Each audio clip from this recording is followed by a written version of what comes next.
Hey guys, welcome back to Games of War. Today's episode we're going to take a look at some of the games on the PS2 that have gotten rare, obscure, and just take a look at the overall library, some key titles that I think really make the system stand out. Now the PlayStation 2 for me was not my first choice at all.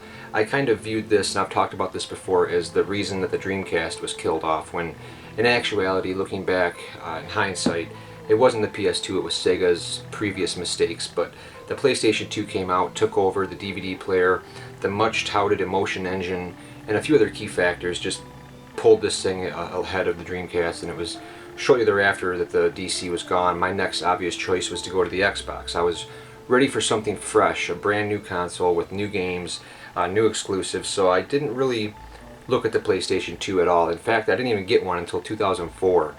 And looking back, the PlayStation 2 is an incredible system. I was very foolish and naive about the system's early life, and at the time it seemed justified, because if you look at some of the launch games on PS2, I mean, you gotta remember, this thing was touted as like the be-all end-all, and truth be told, some of the early launch games didn't look as good as the Dreamcast games, so that made me even more pissed off.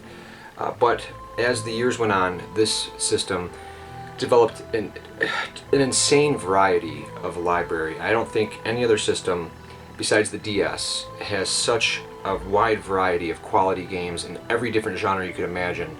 This has got the most extensive library, the best variety, and we weren't plagued yet with DLC and patches and broken games and this whole AAA budget where a studio releases a game and if it's not successful they go under and it's either AAA or indie. I mean, this was the last bastion of like beat 'em ups and games like that, or hack and slash. There was tons of hack and slash games, tons of like action games that kind of didn't fall into the AAA mold, but were very unique and creative. And franchises flourished on the PS2, and many of them are lost now, back stuck on the system. We never got any continuation of a lot of these games. So the PlayStation 2 is definitely a very unique console with one of the best libraries, if not the best ever.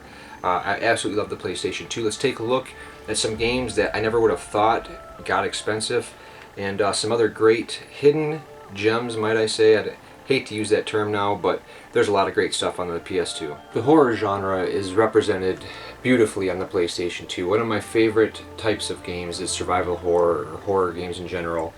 And on the PlayStation 2 you're going to find something for everyone, and some games that have gotten really expensive and rare, much to my surprise. Starting things off, Fatal Frame 3, this is exclusive to the PlayStation 2. Fatal Frame 1 and 2 also came out on the Xbox, which I own. Fatal Frame, and then there's a Director's Cut Crimson Butterfly for the Xbox, so I prefer those versions, but you can buy all three of them on the PlayStation 2. And Fatal Frame 3 isn't my favorite in the series, but you know, those are kind of the big three survival horror games. You got Resident Evil, Silent Hill, and Fatal Frame, and whereas Silent Hill is psychological, Resident Evil is more action, campy, but Fatal Frame is downright scary, and it focuses on ghosts and using a camera to capture these ghosts and do combat that way. Very eerie environments, very polished graphics and gameplay mechanics.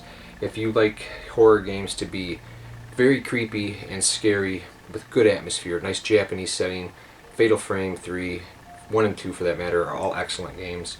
Clock Tower is a continuation of a long-running series, starting off as point and clicks, I believe, but Clock Tower 3 on the PlayStation 2 really shocked me with these brutal murders, and they are depicted very graphically in this game, and some involving children, if I remember right. And it's just watching these serial killers perform these brutal murders is just insane, and the mechanic of running and being chased is very creepy in Clock Tower. Capcom handled this, and some people like this and some people don't, but Clock Tower 3, for me, I enjoyed it from start to finish, and I think it's a great addition to the series, only available on PlayStation 2. Haunting Ground is kind of like a spiritual successor to the Clock Tower series, and I've talked about this game in many other videos. I was looking forward to it when it came out, and it got shit on. I mean, it got horrible reviews. People said bad things about it. It's kind of like Clock Tower in the fact that you're running and being chased by enemies. You have a dog at your side in this one. No load times, which really helps with the immersion factor. You can walk from room to room and you're not going to see a load screen. It just goes straight into the room. Great production value. Haunting Ground is a great spiritual successor to the Clock Tower series and a fantastic horror game. And then Kuon and Rule of Rose are both Very sought after games on the PlayStation 2. The prices are climbing on both. And I never saw it coming with either one of these. They kind of were under the radar releases where I didn't even really pay much attention to them. I saw them in the store and I picked them up when they were out new because I love horror. And Kuon is a very dark Japanese kind of folklorish tale. It takes place in this manor at night, and there's like yin and yang sides of the story and different playable characters. The combat is definitely not the strongest, but the game oozes atmosphere, and it's got this intertwining story that's told pretty cryptically, and it just stands out to me as something that it's from software, and they know how to nail like atmosphere in their games. I can't quite explain it unless you played it, but it's just a great horror game. I really fell into the steep like lore of the Japanese, the way it's presented in this game, and this atmosphere and environment was just a fantastic experience. Turn the lights off and play this one. I guarantee you won't regret it. And if you can find a copy somewhere and somebody doesn't know what it's getting up to in value, definitely pick it up. I think you'll enjoy it. And Rule of Rose was a really strange offering. I saw Atlas on the cover, and I hadn't done any research on it, and I picked this game up, and I can see after playing it, I became intrigued, like, man, how did this go over in other parts of the world? Because anytime you have a horror situation of violence and involving young children, it's going to be controversial no matter what, and that's what this game is. It takes place in like an orphanage amongst other places, and it's kind of a shocking storyline. I don't want to spoil anything. It takes place in like the 30s or like a long time ago in the past, and you play as Jennifer, and there's a dog in this one too, and different environments, but these children are, you can say what you will, but children are fucking creepy. They're creepy, like in movies and stuff, children can provide a layer of just this creep factor, man. I don't know how else to explain it. I don't want to sound redundant, but a very creepy game. The gameplay in this one can be clumsy at times, and that's what a lot of people faulted it for. But a very unique take on survival horror. The storyline was really cool. Once again, the environments, everything was very immersive. A fresh take on horror involving creepy-ass children in orphanages. Check it out. And then we have Echo Night Beyond. Now, the Echo Night series is, I believe, got it started on PlayStation or maybe even PC. I don't know. The first one I played was on PlayStation. These are first-person horror games, and they're very slow-paced. But once again, and I say this word a lot when I'm talking about horror games, because I think atmosphere is so very important when you're dealing with horror. It's got to pull you into this world and make you feel kind of maybe alone or desolate, or evoke feelings of isolation, helplessness. That's the kind of mood that I like to get in when I'm playing survival horror games or horror games. And this one's got some stunning environments. The first-person perspective works very well. This is a slower-paced game, so if you want action and shooting, you're not going to be happy with this one right away. But stick with the fog, the shadows, the environments, the immersion factor, and enjoy it for what it is. You will find a creepy tale. Go back and check out the previous Echo Night games in the original PlayStation. I think it's a great series that doesn't get enough love. In terms of some honorable mentions as far as horror goes, not really a horror game or even a scary game per se, but Shadow of Destiny just feels to me like a horror game in the fact that it's got that really bleak, dread atmosphere where it's a time traveling game, and this is a very unique game. I don't think I've played a game quite like this to this day, where you're witnessing your murder and you're traveling back through time to solve these puzzles to try to find out what the hell's happened and what's going on. And I haven't played this in some time, but I just remember really falling into this game. There's multiple endings and different characters to meet, and they're all really crazy. It's got a really strong Japanese feel to it, but very unique. The voiceovers were really spotty, but in a good way, adding to that kind of just a strange game. You have a strange feeling playing this, but I absolutely love Shadow of Destiny. If you can find this one, check it out. It's a fantastic game. Siren was really unique for the time. This tapped into a new gameplay element in survival horror called sightjacking, where you could kind of leave your body and sightjack into another enemy and watch the terror unfold from different vantage points, and it was pretty difficult, man. I remember playing this and having some trouble. I think this was remastered on the PlayStation 3 with some tweaks and changes, but very Japanesey once again, and a very dark game, and I think it's extremely creepy, scary even at some points, but I thought the sightjack was really a unique mechanic, and it's something to spice up the genre, give it a new gameplay feel, and Siren I think works. Now the Shadow Hearts games aren't necessarily horror games. They're RPGs, but they deal in occult and very horror-ish elements. They're very dark games. They're not your typical cliche JRPGs where it's kingdom in peril or an army taking over another army in this fantasy lush world. These are dark games where you stumble upon villages full of cannibals and all kinds of just dark, twisted. Well, the third one gets a little off, but horror games and RPGs, a mixture of the two, and you're going to have Shadow Hearts, and I absolutely adore this series. The horror overtones are great. The battle system is one of the best, kind of a similar style to Grandia, where you've got a ring that rolls around. You have to stop it at the right times to counter and attack, and it's very intuitive, a lot of fun. I can't recommend the Shadow Hearts series enough to fans of horror games. This is a great series. One of the things that also keeps me coming back to the PS2 quite frequently is the amazing variety of action games. We don't get enough just straight up action games anymore. We get a lot of AAA stuff like Uncharted. Just Cause 3 is an action game of sorts, I guess, but it just seems like action games are really few and far between anymore. When we get stuff like Lords of the Fallen or like Bound by Flame, it's kind of a small release and nobody really notices. Like the Souls games are front and center, but those are like punishingly difficult and I have to be in the right mood for that. And it just doesn't seem like we have like the variety of action games like we used to get. Like Maximo, Capcom was on fire with the PlayStation 2. Now Maximo is a series that's kind of the modern day update to like Ghouls and Ghosts from back in the day. Once again, like horror themed, you're fighting members of the undead, skeletons, all that kind of stuff. And it's got the brutal difficulty of the Ghouls and Ghosts, but it's updated with amazing graphics. It's a cartoonish look, but the art style is very distinct and very well done.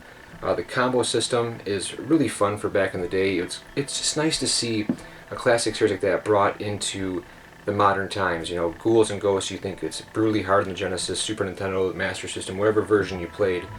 It's great to see a nice straight up action game come back in the form like Maximo and just be a ton of fun to play. Not too overly complex where if you haven't played it in a few days you're going to forget where you're at in the story and this epic storylines going on. It's just simple pick up and play action with a great character, great play mechanics. And can I just say, where the hell is Onimusha then? Onimusha is an amazing series from Capcom, which started off as like a spin-off to Resident Evil. Like the early release, which I have on the Xbox, Onimusha Genma, which is an upgraded port of like Onimusha on the PlayStation 2. This really caught people's imagination because it took the playstyle of Resident Evil, and Resident Evil back then had the tank controls, but it wasn't focused on combat. It was shooting zombies and mostly solving puzzles and stuff like that. There was combat, but Onimusha took that series, that format rather, and used the pre-rendered backdrops. So anytime you have pre-rendered, you don't have to worry about camera control. So you got these beautiful, almost lifelike, photorealistic backgrounds, and you put Samanosuke, who's like a samurai warrior that you're playing as in Onimusha, and you've got this razor-sharp combat, and you're taking these bad guys out with awesome, like soul-absorbing gauntlet, and you absorb these souls and power up and level up, and you're still solving puzzles, but you're moving through these feudal, breathtaking environments in the razor-sharp combat in like a Resident Evil style, but just more fast and more action-packed, and I thought it was fantastic. And it even took it one step further when like Devil May Cry started hitting, but this was a more slower pace, and Onimusha evolved over each entry. The second one, the backgrounds were even more detailed, the combat was even expanded more. The third one brought in, I believe it was like the 3D camera system, so it wasn't the tank controls any longer, and it added a playable character with like a grappling hook weapon, and the story kind of shifted back through times, playing as I think a Frenchman with like a chain whip, and then going back to Samanosuke and watching the two stories interweave. And I remember this one just having one of the most badass openings, CG, I think it was done by Robot or something. One of the best opening sequences I've ever seen. Violent, bloody, and just such quality. And the fourth one was kind of a hit or miss for a lot of people. This changed Onimusha to its core, became fully 3D, the action was much more fast, you could switch between characters, but it just felt different than the classic series. Some people love it, some people didn't like it, but I can't say for one, because I thought it might have been a start to something new to branch off into a new Onimusha, but we never got another one. So this series has been long dormant. I would love to see Capcom bring Onimusha back, because it's a fantastic series. Capcom didn't just make series, they made some amazing one-off games. Games like God Hand, or this is a beat-em-up done in pure Japanese, over-the-top fashion. And the cool thing about this is a beat-em-up where you can kind of create your own combos. You can pick in which sequence you assign different attacks, so you can say uppercut, then a left hook, then a right hook, then a roundhouse kick, and then a body slam, suplex. You can custom build these long-ass, exaggerated combos, and it is a ton of fun, very fluid, and it's just a beat 'em up at its core that is so much fun, so over the top, and it just, they don't make them like this anymore, man. God Hand is a true gem to play, a true treat. I absolutely love putting my combos together and beating the shit out of all these bad guys in this over-the-top style. And Shadow of Rome is a kind of game that it's been forgotten too. I mean, this is a game, like I said before, that uses the Onimusha engine. This mixes brutal gladiator violence with a kind of stealth gameplay for the story section. So you're solving this man who's been framed, and he's thrown in the gladiator pits, and he's got to fight, and these fights are fucking brutal, man. You have giant weapons, and you can hack people's heads off and limbs off, and the crowd's cheering and throwing weapons from the crowd into the gladiator arena. Then when you're done fighting, you're playing as this guy who is linked to the character, and you're trying to prove his innocence, and you're going to sneak around and find clues and figure out why this guy was framed and why his father was murdered. And just an action game done right that doesn't take itself, it's not pretentious like a lot of these games that I see now, where it's just overly epic for no reason, with cutscenes upon cutscenes upon cutscenes.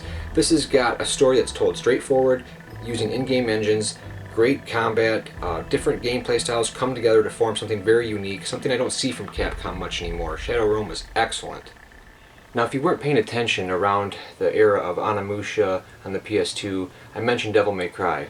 Now, when Devil May Cry first came out, that kind of changed the landscape of action games and how people looked at them. It was a Resident Evil concept of the static backgrounds, but it made the game feel fast and frantic and stylish, and it used the same kind of 2D static images, but it gave it lightning quick gameplay. Dante could move around with the analog stick, and he was quick and nimble, and he could dart around these environments. And the term like stylish action hack and slash became the in thing. And that worked for a lot of games. It pumped out kind of like Me Too games like Bujingai, where this is a relatively unknown game, but it has a very flashy beat 'em up style like Devil May Cry. 3D in this one though. It's very flashy and very combo heavy, and they were pumping out all kinds of games like this. I really enjoyed Bujingai. Once again, very Japanesey, but you could rack up some insane combos and juggles, and I thank Devil May Cry for paving the way for games like Bujingai to come out and to show us these flashy combos and have a lot of fun playing a hack and slash game. But yet, for everything that Devil May Cry helped, it also hindered many games, like Chaos Legion for instance. And right in the back of the box it says, if you love Devil May Cry, you'll love Chaos Legion. Now, if this is an attempt to help sell Chaos Legion, I think it backfired horribly, because if you love Devil May Cry and you pick this up and were hoping for a similar experience, you're going to be very disappointed. Chaos Legion is an excellent game. I even prefer it to Devil May Cry, but it's a very different kind of game. You think, oh, you see Capcom and you see like a spiky-haired protagonist on the back, and you think, oh man. But in all actuality, Sieg isn't. He has a very basic combo set. He just hits square 4 times, slash, slash, slash, slash. The magic of this game comes from commanding your armies of your legions.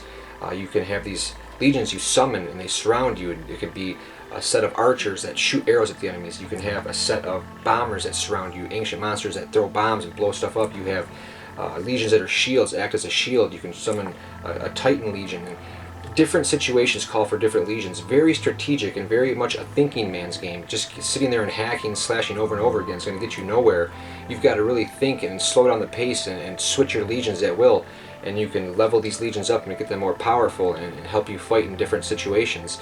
So if you bought this and were expecting Devil May Cry, you're going to be pissed off, you're going to take it back or trade it in. So, you know, the Devil May Cry hype engine spilled out and had some negative effects as well, because games like Chaos Legion suffered for it, because a lot of those people that play Devil May Cry, they fed off of that fast action, that crazy hack and slash combo shit, and when they got something slower paced like this, they immediately dismissed it without giving it a chance. And Chaos Legion didn't sell that well, and it was kind of a disappointment, because this could have been a great series like Devil May Cry. I would have loved to see the game series mature and develop, because it was a lot of fun unlocking new legions, leveling them up, and figuring out how to use them. A very challenging game and a very good game from Capcom. This one does not get enough love. Blood Will Tell is another great example of a game that came out, and this stuff like this doesn't get released today. This kind of hack and slash variety, something like this would close a studio if it got put a lot of money into and it didn't do well.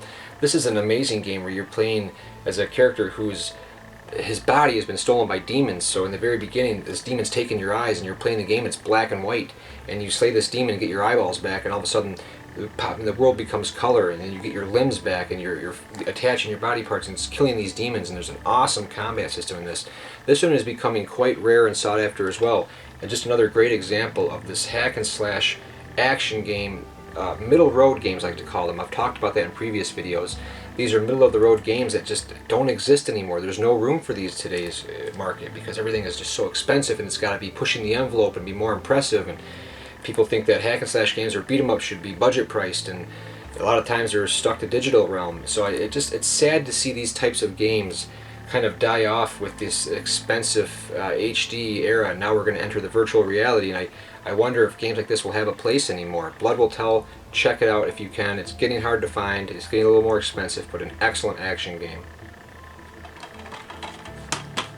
I even enjoyed Konami's offerings on the PS2. Aside from the excellent Metal Gear series, we got Castlevania, a proper 3D one. That one didn't suck. I mean, if you had the bitter taste of the 3D Castlevanias in the 64, this will wash your mouth out. This is Lament of Innocence. There's also Curse of Darkness, which I have on the Xbox, but this brought back Castlevania to its prominence in my eyes. It had great locations, excellent atmosphere and boss battles, a fantastic soundtrack, a lot of fun to play this game and use its combat system using a whip.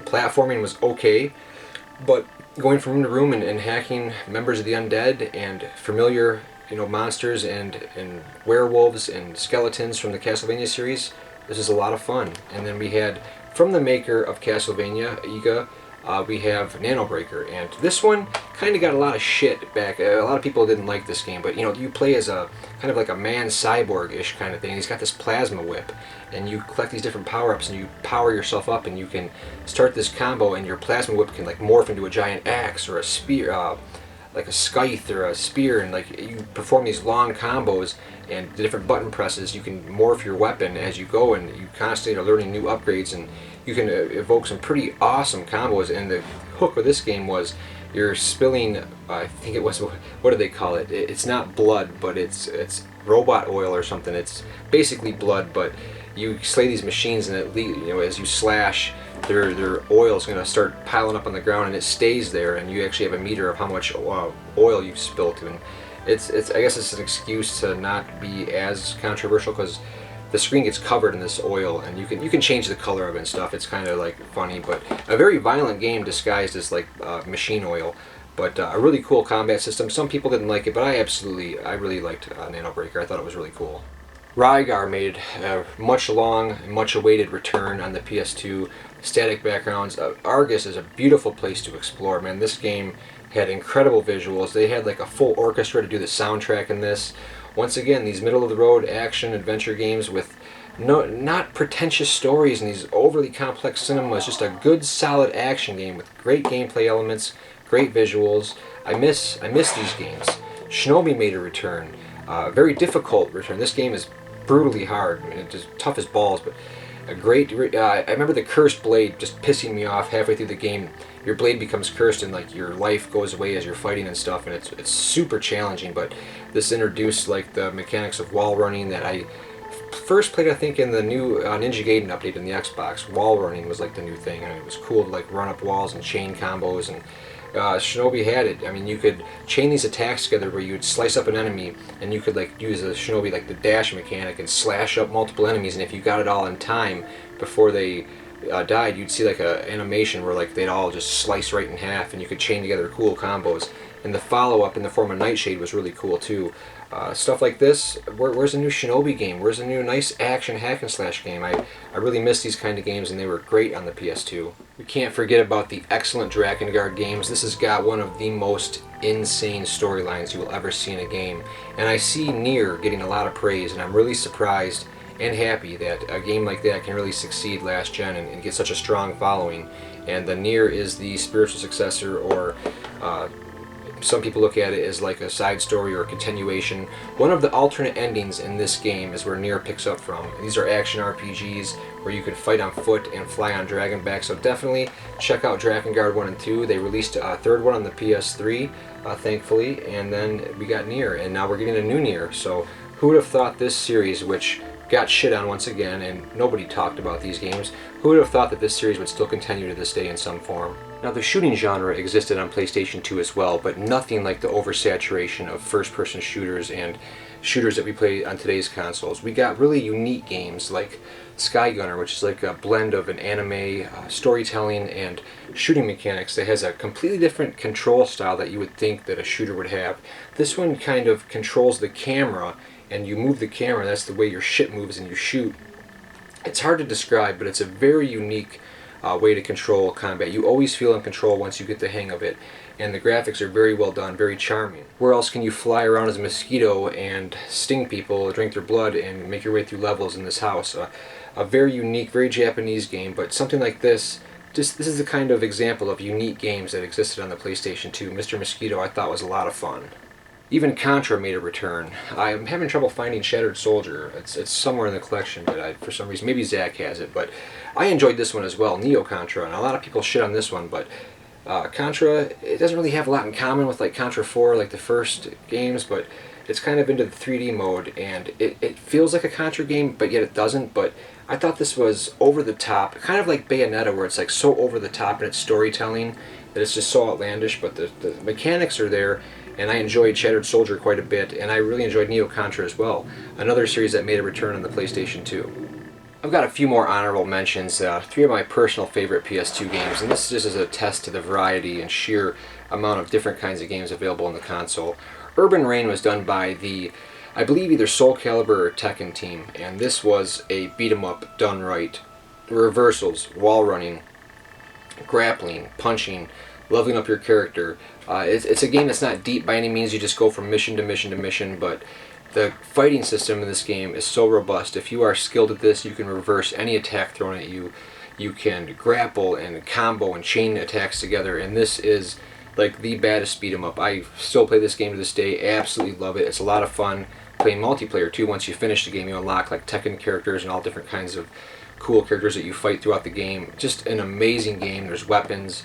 I absolutely love Urban Reign. War of the Monsters, man. I know that a lot of people like Godzilla and like Godzilla games, and this is a kind of Godzilla game that's kind of a throwback to like 50s B monster movies, and it's a brilliant game. It's a 2-player game, so you can fight each other and it'll be on the same screen, and if you separate it kind of goes into the split screen, so it's very intuitive, a lot of fun to play. Graphics were great for the time. The combat system is awesome. Throwing a monster, bashing him through a building, watching it crumble down, and harpoon him with like an antenna off a building. Tons of fun. And downhill domination, man. When's the last time you played a downhill like BMX mountain biking game? I haven't played one since, and the thing that makes this game so good is these levels are massive, and these mountains are like straight up, straight down. Straight up, straight. When's the last time you played a downhill mountain biking game, BMX? This game is insane, and what makes this so cool is these mountains are straight down, man, and they are massive mountains. Some of these levels, you're riding down a mountain for 5 minutes, and there's jumps and just death-defying drops, and the sense of speed's amazing. And there's some kind of road rash elements in there. You can pick up weapons and bash people and smash them with the club, and just insane. The draw distance is amazing. The mountains are just a lot of fun to play. I miss games like this, original, creative, and just tons of fun. Very well done on the PS2. Role-playing games will always be a favorite genre of mine, and the PlayStation 2, man, you're going to spend a lot of time tracking down all the RPGs you're going to want to have in your collection if you haven't done so already. Level 5 built their name on the PlayStation 2 in my opinion. Rogue Galaxy, one of their finest role-playing games to date. Massive, exploring space in a ship, and each world has such a distinct personality, and the gameplay is real-time action combat like Tales, so it's got a great battle system. This is a huge game that I think is one of the best RPGs. I absolutely love it. Dark Cloud 1 and 2, this is where Level 5 really got their start for me personally. Man, these are some excellent RPGs that you definitely have to check out. Square Enix was on fire on the PlayStation 2. Dragon Quest, this kind of brought the series back in the eyes of people in the West to prominence. Radiated Stories, this is an excellent game that just had a really cool storyline and so many different characters to recruit and meet, and it was a really cool tale. I thought that nailed the humor in this. A really funny storyline for once. A lot of RPGs kind of try and fail miserably to get the humor, but Radiated Stories was a great game with an action combat system. The original Magna Carta got its start on the PlayStation 2. They released a sequel on the Xbox 360. A really underrated RPG series. If you got the time and you're looking for a nice RPG to sink your teeth into, check out the Magna Carta series. I thought this was an excellent RPG. Shining Force series had a bit of a comeback on the PlayStation 2. Not as strategy RPGs, but hack and slash RPGs. I think each installment got progressively better. My personal favorite is Shining Force EXA. This had really nice production values, a really nice story, kind of a Sword in the Stone-ish kind of tale. The original Shining Tears was really cool too. I remember it came out on the same day as God of War, and it's a pretty epic hand-drawn 1 or 2 player hack and slash, playing as all kinds of different cool characters, and there's a really cool ring system. Everything's hand-drawn, so it looks absolutely amazing. If you like Shining Force and you're willing to try something that's not a strategy RPG, you like hack and slash action games, then check these out. And the list goes on and on with RPGs on the PlayStation 2. I might do an RPG video in the future, but we've got continuation of Valkyrie Profile, Steambot Chronicles, which is a really cool and unique RPG from Atlas and Irem. You ride in these little trolley cars, and they're kind of like those little, like a little battle mech suit you can ride in to help you make your way through the environments, do combat. A really cool action RPG with dialogue options and branching storylines. Star Ocean series continued on PlayStation 2, as well as the Grandia series. Now, it'd be blasphemy if I had Grandia 2 on the PlayStation 2 as opposed to the Dreamcast, but we got some exclusive games in the Grandia in the form of Grandia Extreme, and then the often overlooked Grandia 3. Not a lot of people mention this one, but you know, I don't think it's that bad. I really enjoyed the storyline. I thought the gameplay was really cool. Always one of the best battle systems in the business. Tales of series got some love on the PlayStation 2 in the form of Tales of the Abyss, which is some people's favorite in the entire series. I really liked Abyss. A lot of people complained about the main character, which if you play the game to the end, you'll see that the character being annoying and kind of a bitch at first is key to the story as you watch him change and evolve as the game goes on. Abyss is a great game.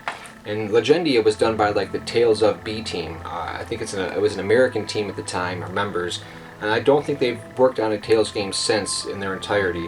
But you could definitely tell Legendia has a different feel from any other Tales game in terms of storytelling, graphical style. The battle system is kind of a side view, so it's not a full 3D, but more of a side-scrolling, like kind of 2D beat 'em up in. And very different, but very cool. Who can forget Vanillaware? These guys are the masters of the PS2 in terms of 2D visuals. Grim Grimoire is definitely the less recognized of the bunch. A real-time strategy affair. Kind of got a Harry Potter vibe to the story, but a lot of fun to play this. And then Odin Sphere, which just got a brilliant reimagining on the PS4. Completely reworked combat system, just able to chain amazing combos. Makes the game up to 2016 standards in terms of gameplay advancements. Definitely check out the PS4 version, but if you can't, PS2 one will still work. If you're a fan of the PlayStation 2 in the early days, you no doubt remember ATV Off-Road Fury, which was kind of like the first game to introduce a racing environment where you could just ride and ride and ride, and there was no preset track. You just had an environment that just went on and on and on, and that was amazing for the time. And something that I miss from the PlayStation 2 era is the Splashdown games, or pretty much for that matter, any watercraft racing game. When was the last time you played a good, like, Hydro Thunder on the Xbox Live Arcade game like that? I miss watercraft racing games, and to me, the original Splashdown, which I have on the Xbox, and the PS2 only sequel were made by the guys that did Off-Road Fury, and these were some fantastic watercraft racing games. This one had some really outlandish racing tracks, and the racing genre is represented beautifully on PlayStation 2. Tons of amazing racers. And guys, I could literally go on for another 6 videos about the amazing library of the PlayStation 2. One of the most diverse and immense libraries in existence. I doubt we will ever see something like that again, but you know, it still exists and we can always go back. Most of the games are affordable, so it's a lot of fun to collect for the system, but get these games now before they start going the way of the Genesis, Super Nintendo Turbo, where everything is just getting too expensive to even waste your time. I hope you guys enjoyed taking a look at the PlayStation 2. I think there is something that I showed for everyone. I hope you guys enjoyed. Thank you for watching as always. GamezOfWar is absolutely nothing without you.